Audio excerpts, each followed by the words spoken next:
BNP যদি ক্ষমতা আসে জনগণের ভোটে, সেক্ষেত্রে আমাদের প্রবীণ সাংবাদিকরা এবং সেক্ষেত্রে আমি বিএনপির কোনো পরিকল্পনা আছে কিনা, যে 60 বছর বয়স হওয়ার পরে অনেকে দেখা গেলো যে বেকারের ভিতরে পড়ে যায় বা নানান ধরনের সংকটে পড়ে, সেক্ষেত্রে সরকারিভাবে কোনো পেনশনের ব্যবস্থা বিশেষ করে সাংবাদিক করার কোনো প্ল্যানিং আপনার আছে কিনা? ধন্যবাদ আপনাকে। যে বিষয়টি বলছেন, এরকম প্রত্যেকটি শ্রেণী পেশা মানুষের বিভিন্ন রকম দাবি দাওয়া, বিভিন্ন সমস্যা আছে। বাংলাদেশের বর্তমান বাস্তবতায় হয়তো আমাদের সকলকে একটু ধৈর্যশীল হতে হবে।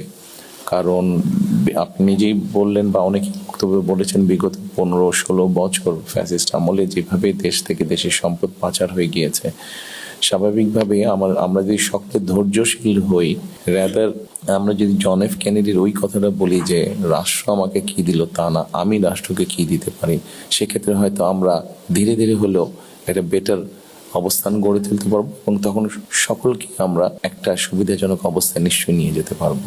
Thank you.